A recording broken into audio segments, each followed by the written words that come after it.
Folks online, can y'all hear us now? If you can, go ahead and.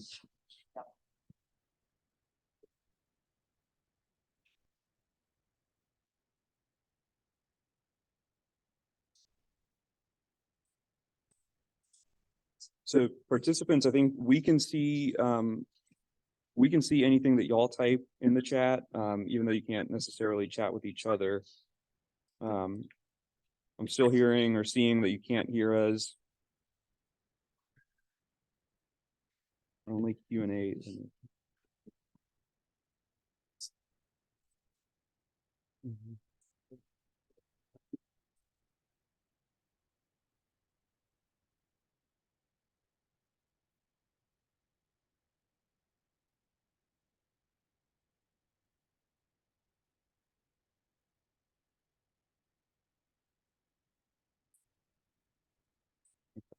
I think we're still hearing from folks that they can't hear.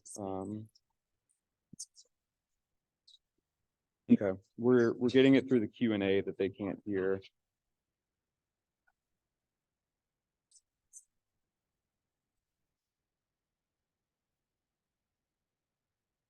I'll be right back. You have back. I'm gonna check in with these folks outside. Listen. Oh, yeah. That's all right. Good to see you. They can't figure out how to do it. So years ago, running with Paula. Seen you since then. Yeah, I think so. Somebody wrote it. Sounds.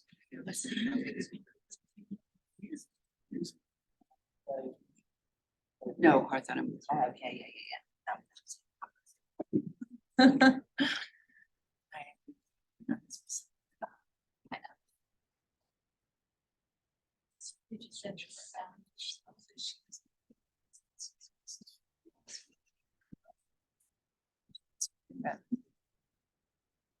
To the Zoom audience, is everything working? Audio and visual?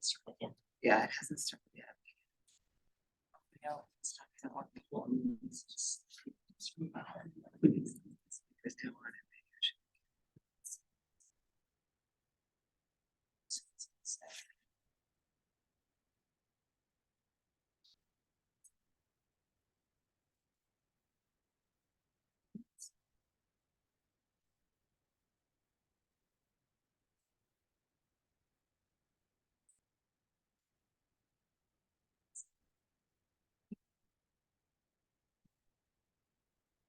All right. I think we've got at least some people that are hearing us online. Folks, if you can't hear us online, apologize. We are going to record all of this and we'll make sure the recording is available.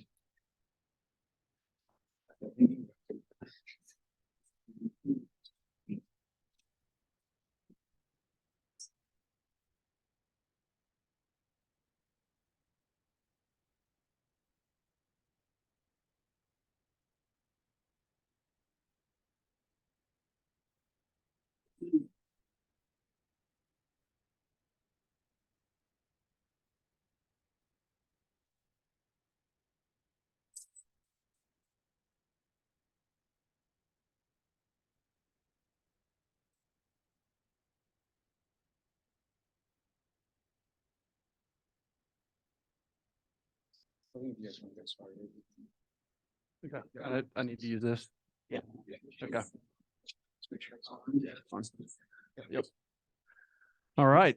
Thanks for everybody's patience. My name is Greg Capps. I'm the Regional Managing Director for Longfellow Real Estate Partners. I oversee our operations here in North Carolina as well as in Maryland. Appreciate you all coming out tonight to hear a little bit about the very early stages of the project that we are working on. We do have some other team members here, a few sitting out here in the audience that you'll probably hear from throughout the evening. But I think since we're running a little bit late, we'll just jump right in. So wanted to start off just telling you all a little bit about who we are and our experience in the lab and life science world. Our organization started almost 15 years ago. We started in Boston, which is kind of the epicenter of the lab and life science world in the US and has been for a long time, with the sole focus of meeting the needs of the very dynamic and tough to marry up real estate needs with the lab and life science community. So all we do day in and day out is try to come up with unique opportunities for our customers to lease space and to grow their business. So that's what we're built for. This just is kind of how our company is made up. We are a vertically integrated organization. So basically what that means is we are long-term holders of real estate. We don't come into a new market and buy assets or build new buildings and then lease them up and flip them. We are long-term holders, and we've got a team that is built to support the needs of those assets throughout the investment life cycle. Again, we've been around for 15 years, and we've strategically been growing into most of the major life science markets at this point. Again, started in Boston. Our largest team is here in North Carolina in Durham. So we've got over 70 professionals here in this market. We've been here for over 10 years and are excited to continue to grow. We've got a portfolio at this point between our existing product and our development pipeline of 16.5 million square feet. And as of just in the last 12 months, we've expanded into the UK. So we're now an international organization. So why Longfellow? Again, we've got a lot of experience. This just kind of shows you the makeup of our customers throughout our portfolio. We're obviously very heavy in science and technology. We do have other industries represented in our portfolio.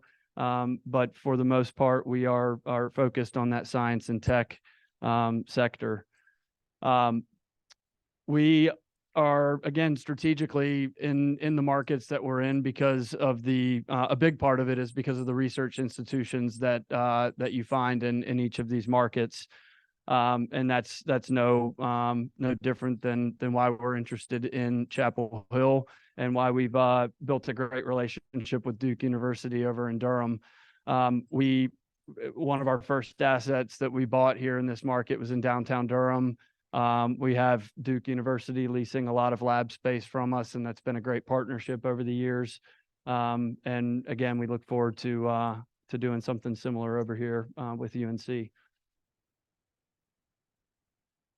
And then, again, being long-term holders and operators, we're very involved in the communities that we do business in, and that includes supporting a lot of nonprofit organizations, both financially and with our time.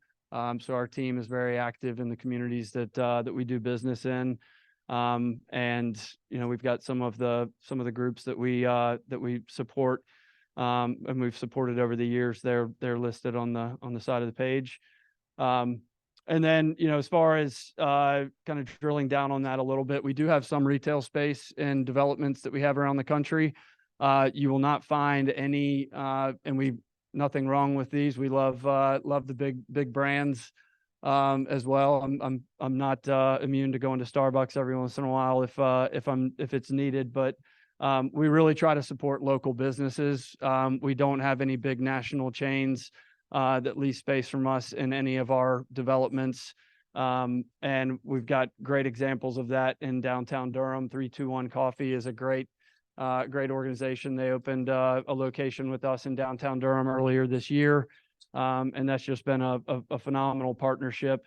And then we're excited about Flying Bull, a local Durham. They started in downtown Durham and have been growing their business over the years, and we're ready to really plant their flag with a new location, food service. They're going to be brewing beer at our building in downtown Durham, and they took about 8,000 square feet right along Morris Street that we're currently under construction to open a new location for them before the end of this year. So excited to continue those relationships, and I'll hand it over to you. What's that? I've got a mic. Oh, okay. Yeah. Awesome. Well, my name is Casey Angel. I'm the Director of Corporate Communications internationally for Longfellow, but I get to live, work, and play right here in the Triangle, which is fantastic. Talking about our commitment for ESG, it's something that's extremely important from the roots of our organization of Longfellow, tracing back more than 2 decades for our founders.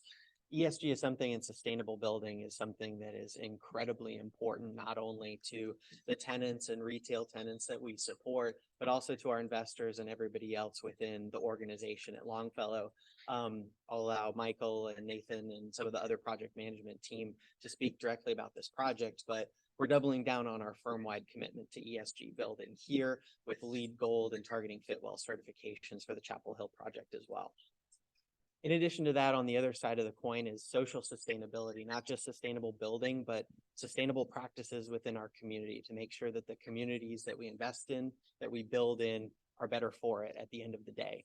We have 3 amazing pillars of our corporate philanthropy and our volunteerism, including community involvement, STEM education, and DEI initiatives. We invest heavily in the regions in which we develop. As you can see, here's a great group photo just from a couple months ago at the Habitat for Humanity of Wake County build that we had a bunch of great people, all of our staff, be able to participate in. And this is something that is at the core of our business practices. So real quickly, again, we've been here in North Carolina for 10 years. We've got a portfolio at this point that's just over 2 million square feet. Most of that space is in and around RTP. And then we've got the downtown Durham project that we've built 2 buildings there. And we've got some room to continue to grow our presence in downtown Durham. And then obviously we're excited to have a dot on the map in Chapel Hill and to continue working on this project. In addition to that, we've got about 2.5 million square feet of other developable properties in the market that we're going to continue to work on. So now I'll hand it over to Michael to talk a little bit specifically about our site. These work? Can you hear me? Yeah. My name is Michael Stevenson. I'm an architect with Perkins Eastman Architects. I'm joined by Will Cinder with a dislocated shoulder back there. But when we were first started thinking about this project, obviously it's a building, but I think more important for us, it's an extension of downtown and the downtown pedestrian environment. So we think about it, how are we creating pedestrian spaces? How are we improving the environment here on Franklin and Rosemary Street? So this is still very conceptual, but just to orient you, this is Franklin Street, this is Millette, and then obviously Rosemary. That's the Key Food Mart. And right now the Fifth Third Bank is here. At some point in time, it will no longer be there. And the idea is to create this open space. So as you know, Franklin Street downtown doesn't have a lot of public green space. There's McCorkle Place on the university, and there's some small places, but we think this part of town will benefit from having an open space that people can use and gather in. So also having a pedestrian connection between Franklin and Rosemary is very important. It's a very long block from Church to Roberson. It's about 1,600 feet. So people cut through, as you know. So the idea is to make a very nice, safe, well-lit pedestrian passageway connecting Franklin Street with Rosemary and the neighborhoods to the north. So conceptually, the building is L-shaped, like so, and then framing this public space with active frontages on Franklin Street, wrapping around into the interior. Next, please.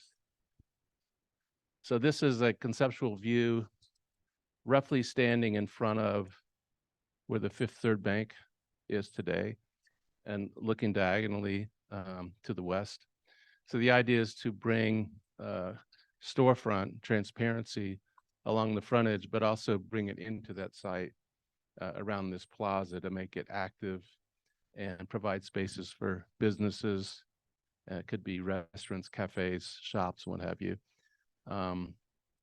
We really want this to be a place, as Greg was talking about, that grows local talent. I'm sure you're aware of the concept of the Innovation District that's happening along Rosemary Street. The junction just opened in the former NCMB Tower. That's just the first step of something much bigger. So the idea is that initiatives that come out of the university and start businesses, instead of moving to RTP or Durham or elsewhere, they can stay in Chapel Hill and grow. This will provide that space for them. A quick sketch on Rosemary Street. So you would be standing in front of the Key Food Mart, looking east up toward Church Street. That's the warehouse building. And these are the new apartments. I don't know the name, but the idea is that the project would have two fronts. So Franklin Street's a front, but also Rosemary's a front. And the massing would be articulated and stepped down to address the residential scale further north. And again, we'd have active frontages along that front, along Rosemary Street as well, and then tying into the pedestrian passageway that leads back to Franklin Street. And I think that's the last one. Yeah, back to you, Greg. Yeah, you want to go back to that? We've got a few of those questions. So I think from here, we'd like to open it up. And maybe we start with folks that are virtual. I don't know if there's questions that have come in. But we did have a few things that we just wanted to put out to the group. What does success look like for a project like this in downtown Chapel Hill? We'd love to hear the feedback from the community on that. What are the most important aspects and features of a potential new development? And then how does the project best support the community? So again, thank you for having us, and we'll open it up from there. And so folks in the room, if you have a question or comments, please just raise your hand. I'll bring the mic over to you. And then folks online, if you could just enter your question either in the chat or the Q&A function, we'll have somebody in the room sharing your question with the group, and then we'll talk through a response to that.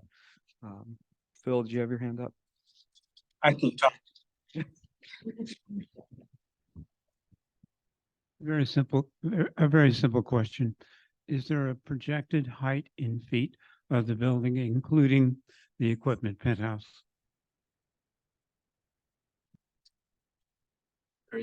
Yeah, Michael, you want Sure. Right now, it would be an 8-story building. That's not how. Yeah, plus the penthouse, so it'd be between 150 and 160 feet. Thank you. Question is, how has the project changed since the last council meeting? I can take that.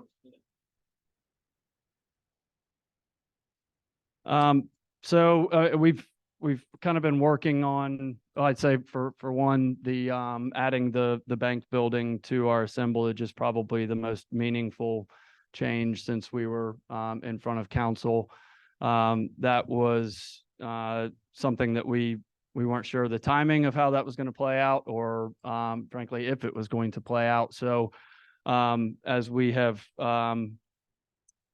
worked on the assemblage since then and added that, I think now we're kind of at a point to really start to develop what the site is going to lay out, how it's going to lay out, what the design might look like, which is why we're here to hear from the community and start to get some feedback on informing what the next steps will be. Oh, I don't need that. Oh, I just need that. Okay. Hi, so I went to the design commission meeting last year, and it seems like a lot of their criticism at the time was the parking garage on Rosemary Street. I was just wondering what's happened with that, if we've made any progress. So, thank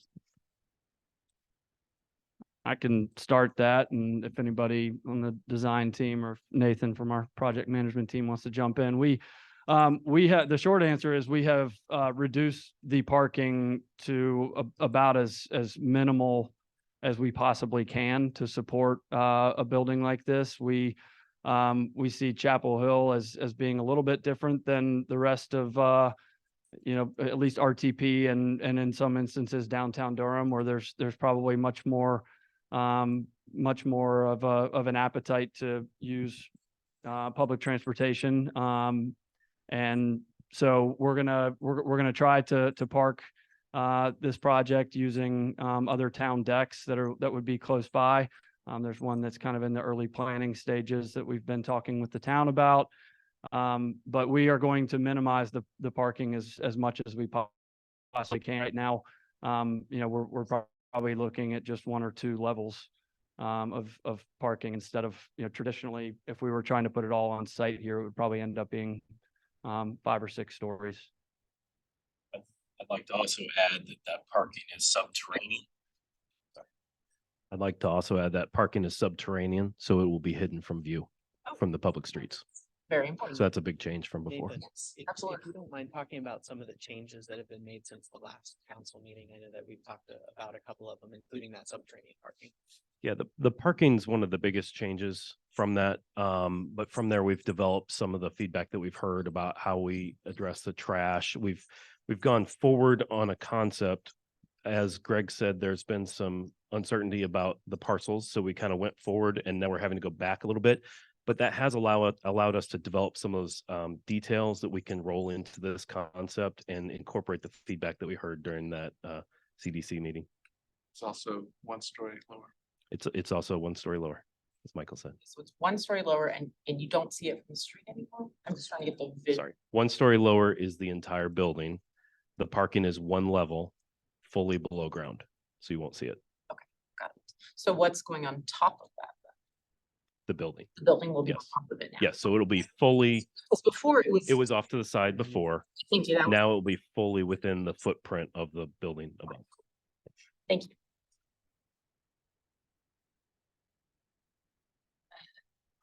That came in through the chat.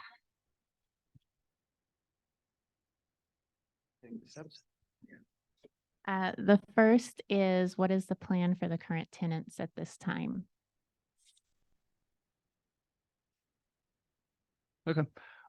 Yeah, we've been, so we do have a number of customers there on the site. And obviously they're all different. They all have different leases. They all have different needs and goals kind of moving forward. So we've been actively engaged with all of them, looking for the right solution. I think at this time, given where we are in the process, we've been able to offer a lot of flexibility from a timing perspective. This is a project like this is not fast moving.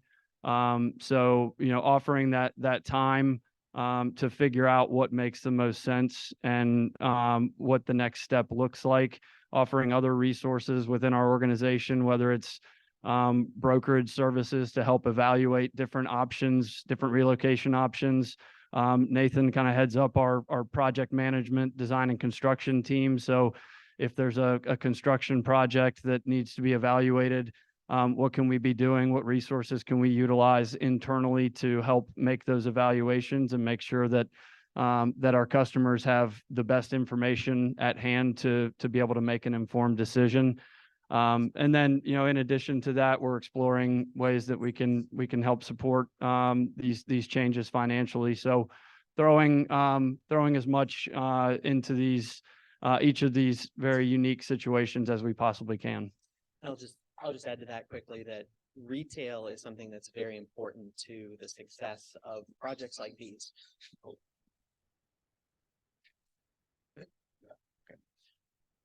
Projects like these are very important. And so there's an ecosystem that's built there, right? Is that these folks want to be able, whoever's going to be inhabiting projects like this, they want a desirable community come through. And so the success of local retail is of the utmost importance to the success of a project like this, to be able to create that. And one of one of the stats that we always like to talk about is that for every one life science job that's created, within a 3 to 5 mile radius, there's usually about 3 supportive jobs that are created or maintained because of those life science jobs. So there's a real symbiosis there between retail, life science jobs that we're looking to make sure that there's a win-win success for everybody involved.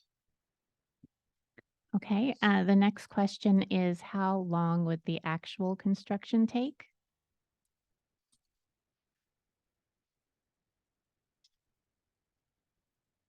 It'll likely be between 28 and 30 months of actual construction. And finally, is the bike shop still part of the project? Yeah, at this time, we can't comment on an active negotiation. So, I think I'll just have to leave that there.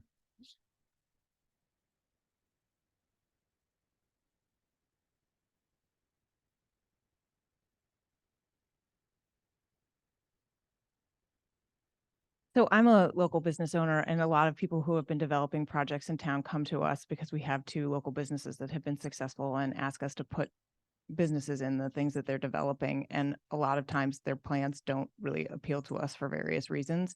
And so I'm sort of curious about how you're planning the design to be attractive to local retail, and what you're planning to do to, from where I sit, not as a business owner, but just as someone who lives in the town, it seems like a lot of these new projects are attracting mostly chains that come and go pretty quickly and don't really contribute to our community a lot. And so I'm wondering what you plan to do from a design perspective that will support local business as opposed to chains, because it also seems like those chains then are just not particularly well trafficked, and it becomes sort of like a dead zone, which I think has happened kind of across the street from where you're planning to build.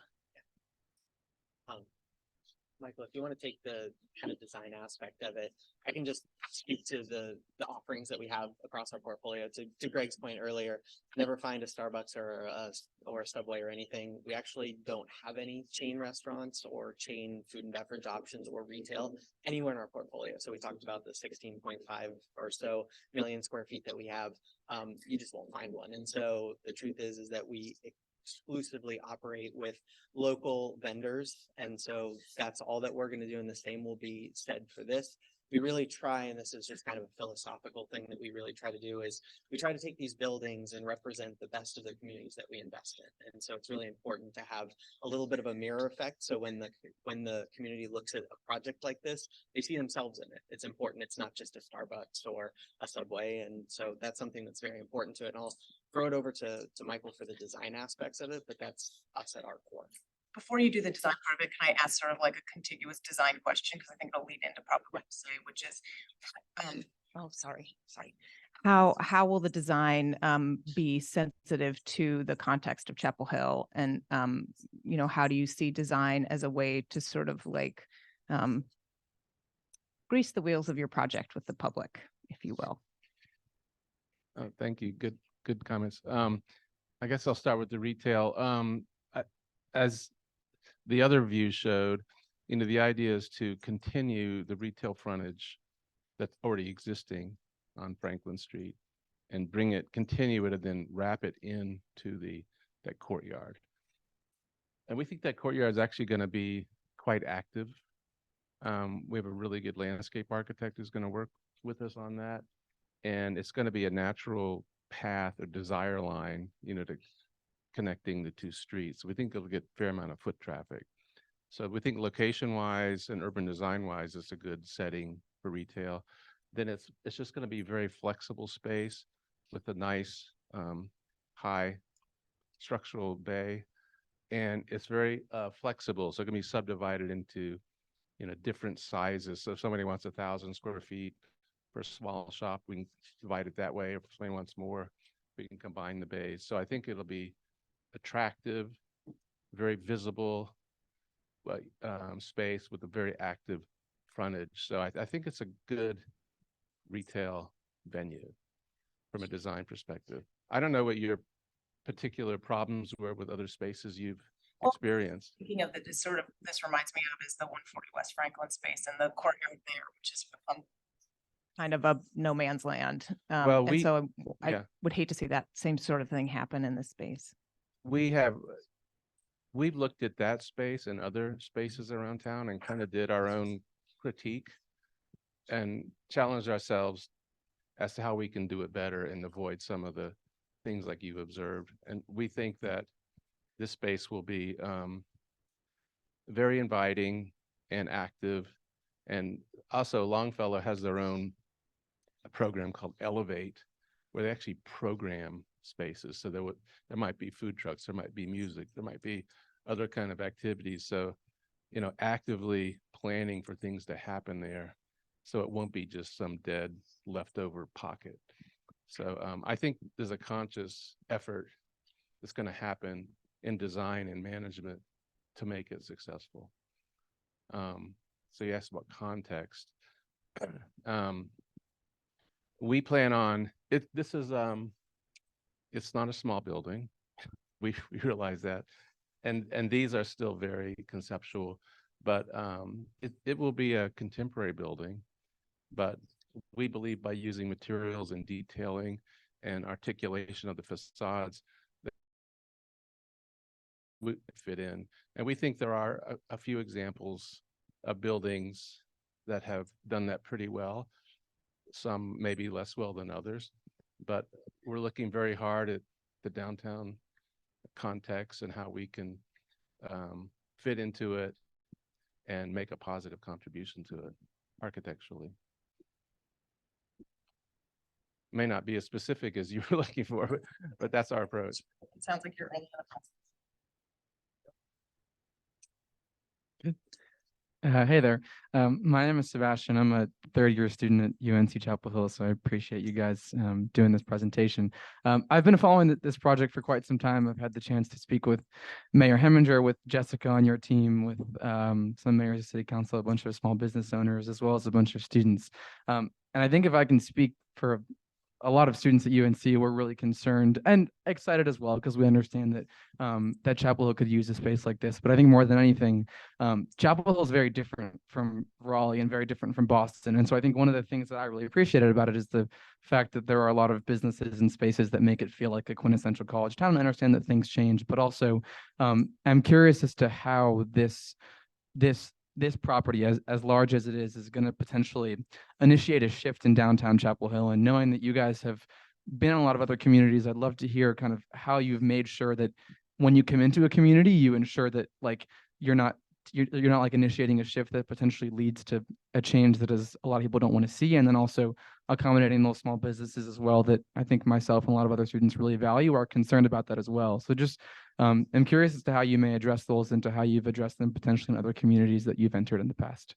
Yeah, that's a fantastic question. And so I'll take that a couple of different ways. Number one is, you know, being able to have a fantastic professional team that lives and works in the Triangle. First off, it's not like we're importing a bunch of people, you know, Nathan, Greg, myself, we all get to drive home tonight. We're not flying in from some out of state place. And so number one is to understand kind of the mosaic of who we are as the Triangle. But to your point, Chapel Hill is unique, right? And so to be able to have those local places, and Michael talked about Elevate, one of the things that we're going to activate the space with, we're going to have food trucks and we're going to have full-time retail there, and we're going to have all of these activities. Those are always sourced from local groups. We're not bringing them in from Raleigh. We're not bringing them in from anywhere else. We're going to find local people, local families that are running those businesses to ensure the spirit of Chapel Hill is secure, right? And so that's something that's really important. I'll give you a really good example of going into a community and doing that. We have a great science district called Sova Science District over in San Diego. We had this great food truck that was called the Taco Cart that came up every week, and they would come up and they would serve all the life science folks. And it was like, it was Taco Tuesday in its most quintessential moment, as you saw everybody race out of there, getting done with their life science experiments, coming down and grabbing a taco. That's great. So when a storefront opened that was retail, who were the first people that we were calling? And now the Taco Cart is there full time as a brick and mortar in the spot. It's like, well, why not take something that's successful, to your point, that showcases the representation of these fantastic business owners, give them the support, not only with that, but also with the programming. So brick and mortar, yeah, we've got that. We're able to support them in that way, but support them by sending out mass emails or giving people free tacos on their birthday. I know they have like these amazing things that are doing to have those giveaways to spur on that retail success. And like we talked about a little bit before, 321 Coffee and Flying Bull,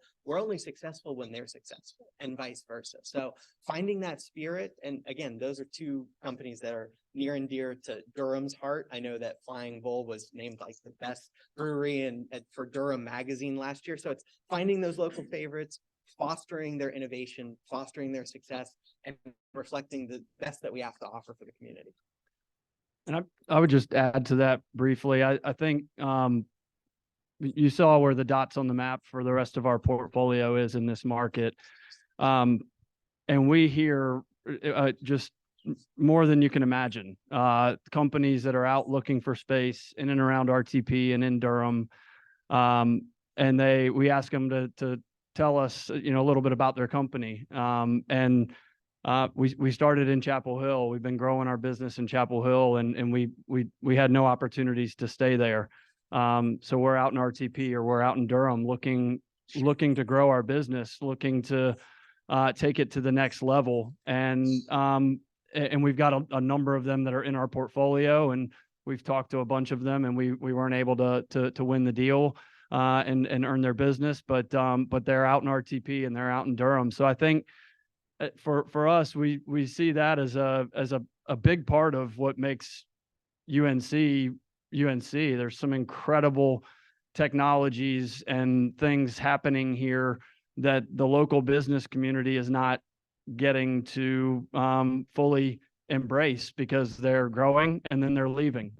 And we see that as another opportunity to continue to layer in more of what makes up UNC, what makes it great is everything that happens here. And we're hoping to retain some of that and keep those things here in Chapel Hill.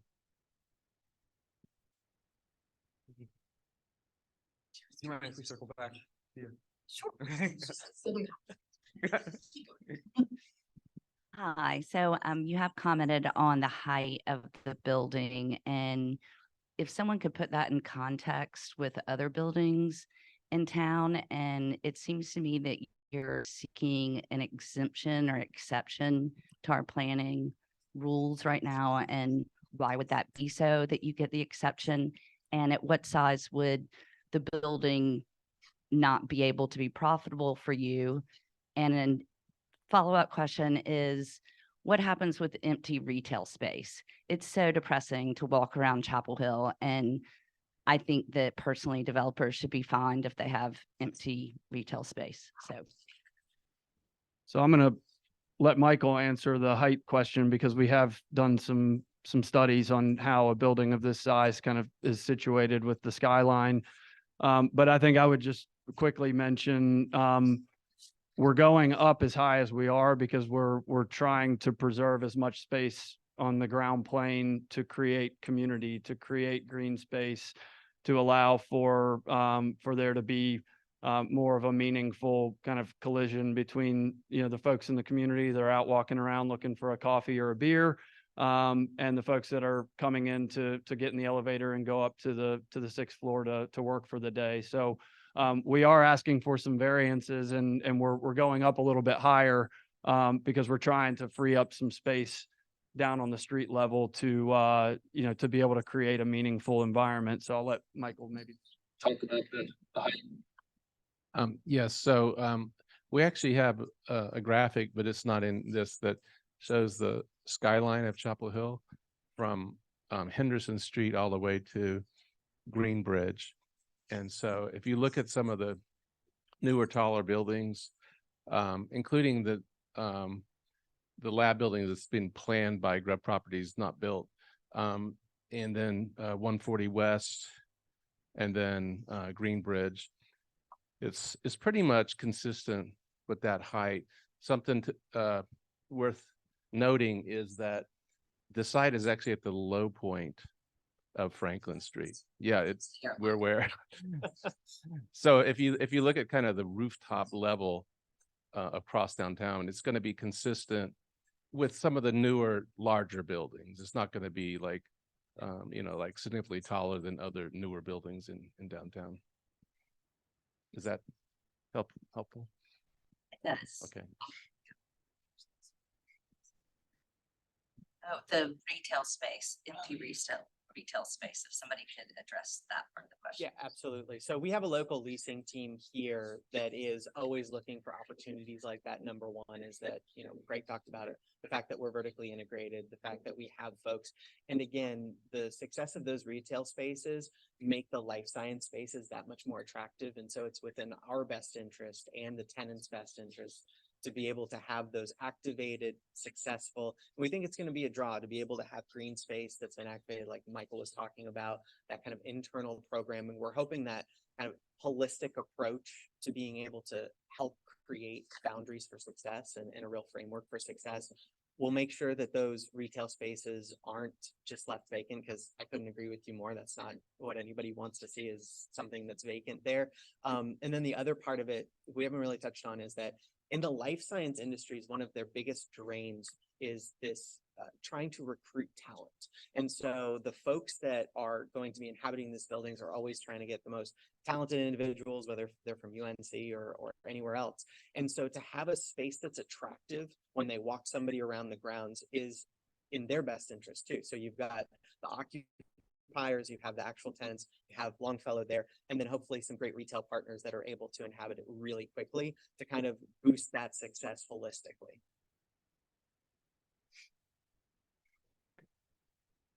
I've got a few questions, if that's okay. The first one being sort of a business or market question, and that's, it sounds like you said you've been in the Triangle for about 10 years. This is your first time in Chapel Hill. So why now? Is there something, did you just find the right property at this point, the right opportunity to develop, or is it something about the way the market's changing, or something about the way Chapel Hill is changing? Yeah, great question. So why now? Honestly, I mean, we've always known that Chapel Hill is a big part of the life science community in North Carolina.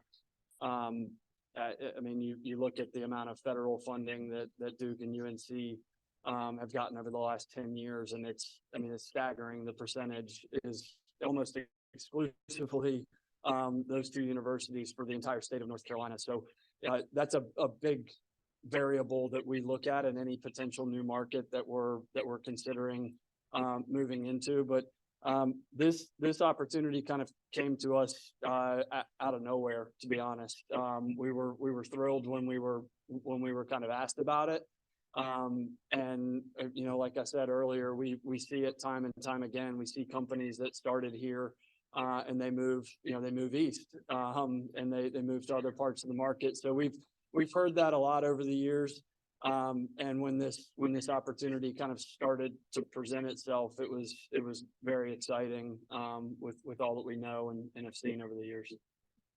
Thanks. Then moving to more technical or site related questions. You talked earlier about parking and service.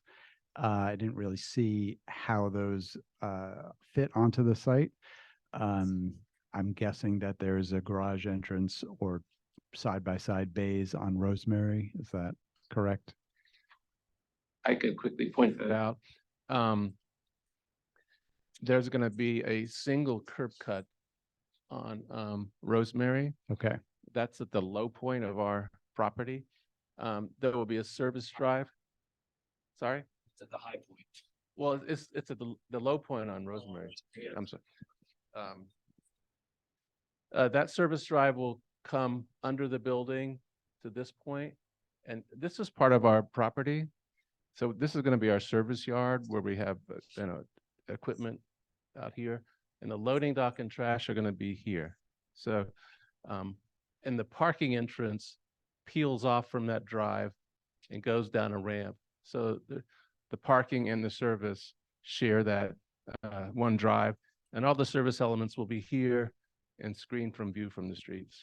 Great. So that allows for retail opportunity along most of the Rosemary frontage. Right. So the retail will be served from the back with the service corridor. to the loading dock. And then if I've got it right, there's more or less a story grade change from Rosemary to Franklin, at least at the western edge of the site. right? Correct. So how are you thinking about navigating that grade change along the site? Well, we have, starting somewhere in here, you know, we have about 150 feet to start ramping. And then we have that part of the site over there that we can also use. And Surface 678 is working with us on that. I'm not going to say it's easy, but we're confident we can make that work. Hi, I'm Emily. I'm also a student like Sebastian and have been following this for a good bit. But one thing I wanted to ask was, I think a stakeholder group that you failed to mention tonight is the students, who will be the ones largely interacting with this building the most. And we're both graduating fairly soon, but I can't imagine coming in and, I mean, you said 30 months, and I'm guessing that will be longer than 30 months, like half of my college experience having construction going on Franklin Street. So I just wonder what engagement you've done with students. Like, I feel like probably a lot of students don't know this is coming, especially underclassmen. So I wonder what you've done to kind of connect with them, appease them, let them know like this is going to be like massively impacting their mobility and probably way of life for at least 2 years. Yeah, that's a great question. So as Greg alluded to before, we just acquired the space where the Fifth Third Bank is. So really, that was the moment when we started to really ramp up our community engagement, meeting with a lot of different people. Students are absolutely one of the most vital things that we have here in Chapel Hill. And so being able to touch into your voices, your perspectives that are unique, frankly, is something that's very important to us. We're going to be able to talk to students here and how their relationship is with the local businesses that they frequent, how important that is on their day-to-day and frankly, yearly lives, right? And to be able to come out and talk to you guys in a frank way is something that's very important. And we've got our listening ears on, and that's the most important thing, is to hear the voices of the collective student body. How is it going to impact you? How are we able to do that? That's why we kind of ended this presentation with moving forward. What does it look like? What does success look like? And those questions aren't just for retail or life science centers, for students and full-time residents of Chapel Hill. Is what does success look like? And to your point, I think that there's going to be some impact, of course. All construction is like that. But also to some of the points that you've heard around the room today, I think one of the things is being able to foster a place where this innovation that is born out of UNC has a place to go. And I think that's very important, because one of the things that spurred on this development, and even the idea at the very beginning, was UNC students that had an amazing idea that became an incubator for some of the world's most innovative, life-changing environments and creations. And they say, we'd love to stay in Chapel Hill. We don't have anywhere to do our science. And so that kind of spirit of Chapel Hill is lost because they have to go to RTP, or they have to go to downtown Durham, or they go out of state. I mean, if we're calling a spade, they're going to go to Boston, or they're going to go to New York City, or one of the other competing metro areas. And so while yes, there is some impact in the short term, hopefully in the long term, it helps create and codify that innovation that UNC has created for generations. Thank you. I have a couple of questions. The first is, we're talking today about a one building project, but it looks like from your June submission to town council for your conditional zoning, you're referencing a 2 building project totaling 416,000 square feet. So has that plan been abandoned, or is this just the first phase that we're seeing tonight?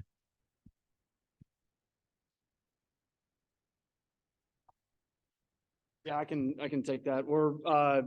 So I think for right now, we're focused on something like what you see here on the screen. We've been kind of at this project in some shape or form for a couple of years now, and it's incredibly complicated, and there's things that have kind of panned out the way that we had hoped. It just took longer, and then there's been things that have been introduced that that we weren't expecting. So I think we were definitely headed down an exploratory path for a while of what makes the most sense here. Is it 1 building or 2 buildings? And for various reasons, we're focused on this. This is the path we're gonna go down. And wouldn't rule out any possibilities of change because the process does take a long time, but we're moving ahead with the process with a one building project that will be smaller than that 400,000 feet. Thank you. The second question has to do with the timeline. So you mentioned 28 to 30 months of construction. So is this 28 to 30 months of actual building time, or is this 28 to 30 months after you have signed leases from your tenants?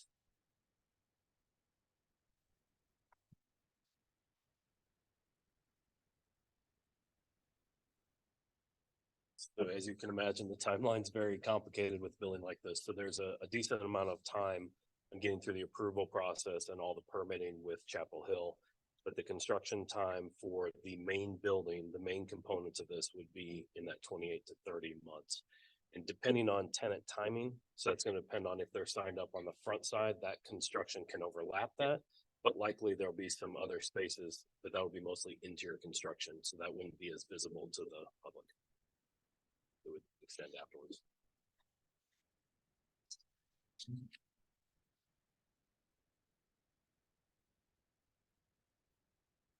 So to add to that, does that mean the tenants would be displaced for 28 to 30 months? Or what is the timeline that you all would think that might happen? Does that make sense? The current tenants, yes. Mhm.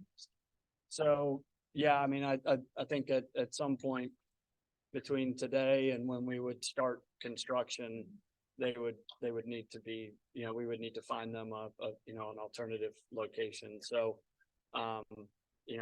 there's a lot going on in the market right now that's affecting every developer that's kind of out of our control. And it seems like that's probably something that's going to linger into most of next year. So, I think we're kind of looking at the earliest that we would need to break ground on this project would probably be late first quarter or into second quarter of 25. Is kind of what we're thinking right now. Obviously the glass ball is a little bit tough to read more than a couple of months out right now, but that's kind of the tentative plan. Sorry, can I just question? Yeah. So, Elizabeth, that's your name. Sorry. So Elizabeth said something about the character of the town, and I just had a question. This is a very historical building. I was just wondering how you all were kind of picturing if any of the architectural thing kind of maintaining some of that character of this building and the history of Chapel Hill. So. The existing building on the site, the former grocery store. Well, I wouldn't say we're going to try to replicate that style of architecture. It will be a contemporary building. I would say we will have contextual cues, whether it's materials and detailing and things such as that. But I wouldn't say we're going to try to replicate that style of architecture that the current building is. What do you mean by contextual cues and detailings? Well, for example, use of brick. Question, The kind of scale of the way the facade is modulated, articulated.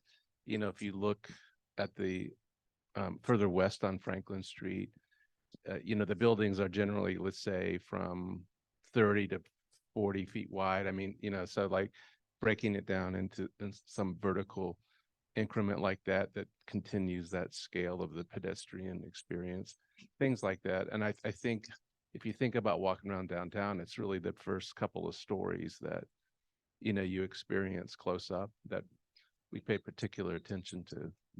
I'm asking because I feel like it is a really cool, unique building and there's a lot of history there. And that's something that a lot of the folks who have come in and done the design, they just have not kind of really cared about, 140 West plus them, the addition, that's the new place on Rosemary Street for the kids. That's just, it just doesn't really feel like anyone is kind of taking the history of Chapel Hill and how it was a brick college town, you know, it's first public university in the country, you know, that kind of thing, and just kind of embracing that and maintaining that and going in there. So I was wondering, so thank you. Good question. We had another series of one question that's a series of questions that came through the Q&A. What percentage of other similar buildings or projects in the triangle is occupied versus unoccupied? Are you concerned that with another lab space being developed in Chapel Hill, that there won't be tenants for life sciences? And also, you didn't provide any information on how you will ensure the retail space is occupied, ? And I can go through those one by one again, if that helps. No, yeah, I can speak to just kind of the overall market and demand that we see. And our market is very different than any other life science market that we compete with around the country. They're all kind of facing their own sets of challenges in this tough economic period that we're in right now. But our market has historically not, we don't have a ton of developers that have come in to the market or that have been around here for a long time that have just really taken on a large amount of speculative development. So, you know, in Boston, for instance, there's over 10 million square feet of lab space currently under construction. Less than 30% of that was pre-leased. They've got 4 or 5 million square feet on the sublease market right now that all of that new development is competing with. That creates an environment that's going to take years to kind of settle itself back out. Prior to this kind of downturn or this cycle, the vacancy rates were at like 2% in that market. So it was really hard to find space. We don't have those challenges here. The market is, as a whole, is right around little over 7% vacant, and we've got less than 500,000 square feet of new lab space that's currently under construction. If you take the way that our market has been absorbing lab space over the last couple of years, and it is down a little bit right now, but even if you kind of find something in between where we've been in the last few years and where we are right now, and kind of push that out 2 or 3 years, this market is going to get down into that kind of sub 5% vacancy rate, which is starting to put us in danger of companies that are looking to grow here or move here. They're having to consider other markets. So we're in a healthy spot right now. We don't have a lot of companies that are trying to sublease space. So, obviously anything can happen, and it's like I said earlier, it's tough to tell, with any certainty what the next year is going to look like. But historically speaking, and kind of where we are as a market right now, we feel strongly that there's enough demand to meet, the type of supply that we're looking at adding to Chapel Hill. And just to touch on the retail portion of it, just from a 30,000-foot view, there's no one magic bullet that's going to fix or attract retail to a space.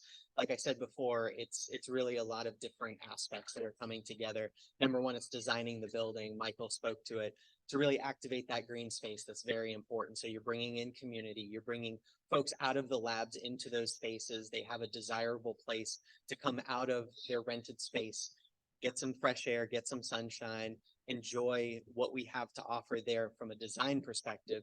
And then there's also the activation of the space. It's being able to utilize our proprietary tenant amenity platform, things like Elevate. So we're bringing people out and letting people know about the retail spaces. I think that getting over that hump of understanding what's on there and what's available, and then doing and having really fantastic collaborations with local associations, merchant associations, chambers of commerce, to make sure that these companies have their roots for success. So as they continue to grow, people find that retail location as one of the bedmarks of what 306 West Franklin Street can be, right? And so the success of those are intrinsically important to us, intrinsically important to the life science folks. So we're all in, we're doubling down on the fact that retail, as well as the life science tenants that are in there, need to succeed for this to be a proper ecosystem and have that symbiotic relationship. So there's no one magic bullet, but being able to come at it from a lot of different angles and have a lot of different energy come at it, that's something that's very important to us. Folks, I just want to do a quick time check. We're gonna have to wrap up. We'll be kicked off the Zoom in about 10 minutes. For anybody on the Zoom, we're gonna drop a link in the chat to a survey that you can take. We'd love for you to share your contact information. You can also provide additional questions or comments in that survey. And for folks in the room, before you leave, there's a flyer with a QR code on the sign-in table that'll take you to the same survey. Would be really happy if y'all could fill out the survey and share any additional thoughts or questions that you might have. So I wanted to go back to what you guys said that you wanted to ask us, which is what success of this property looks like. I think, so let's leave aside the fact that I'm someone who lives here. I have an attachment to some of the businesses that we're going to lose that are currently in that space, but I moved here with my husband, whose family is from here for generations. So we also have an attachment to the historic character of the town. And again, like also leaving aside the fact that I'm a small business owner here and I have interest in like places where I could put another small business, et cetera. I think it's incumbent on you all for a successful space. Like really the measure of it is, do we like it better than what was there before? And does it feel better and does it function better? And so I think you have a really hard task ahead because we love the businesses that are there and we love the way the space already feels. And so, yeah, I guess I would just like, is it going to be better? Like I think in Chapel Hill, we've seen a lot of redevelopment of older spaces and we have not gotten something that feels better and functions better. And so you're up against a lot of, mistakes that have been made in the recent past and a lot of hesitation that change is going to be good. It's great feedback. And I don't think that we're going into it with our eyes closed either. So we recognize a lot of those things that you just mentioned. It's fantastic. Make sure any other.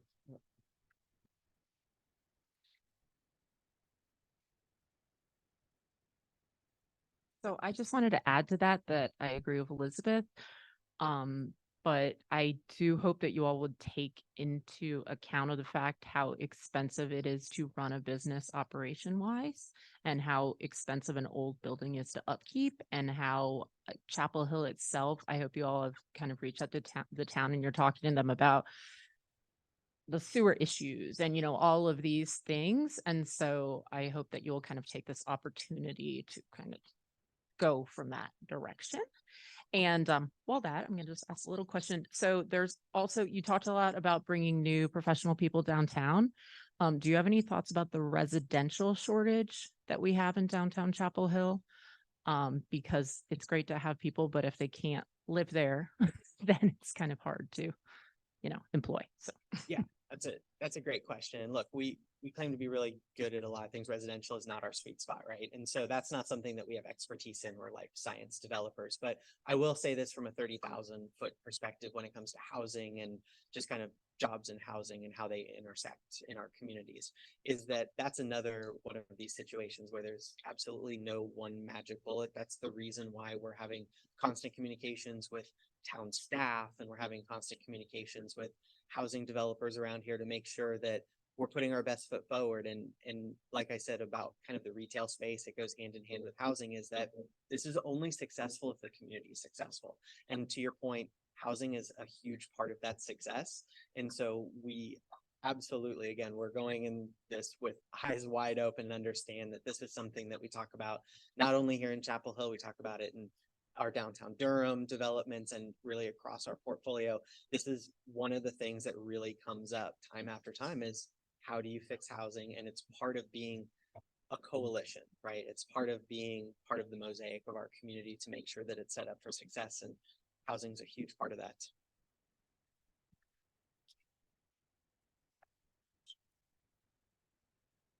Any final questions or comments from the room?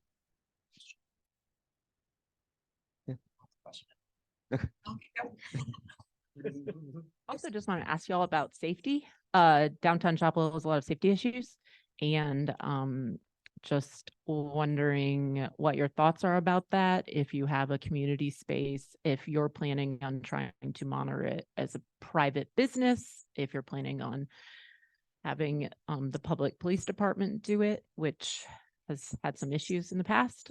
Just wondering your perspective on it. So thank you.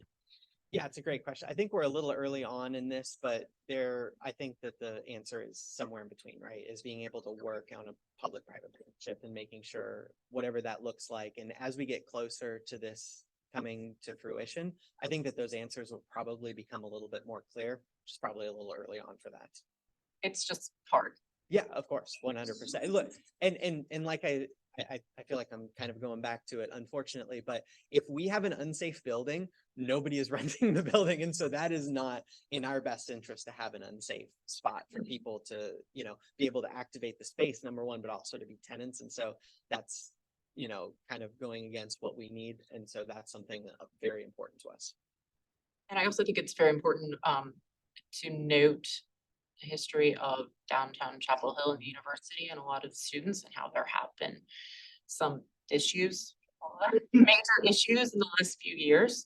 And just, keeping that in mind with design and things like that, it truly does make a big difference. So parking garages, et cetera. So thank you. Yeah, I think that's a great flag. We heard from a couple of students, and like I said, it's really important to hear different perspectives because we can never fabricate a perspective from somebody else's. What the students think, what the local businesses think, everybody in between. And so kind of coming together as a collaboration will hopefully find the best answers there. Thanks. All right, folks. Well, I think that's our hour. I appreciate everybody's patience with the technical difficulties, but I think we were able to fortunately claw back the time that we lost because of that. Again, thank you all for coming out and for being involved. Please do grab one of these QR code flyers on your way out. We would like to know who attended. If you have any additional questions or comments, please feel free to share them in the survey that flyer will take you to. So again, thank you everybody for joining us tonight. Thank you.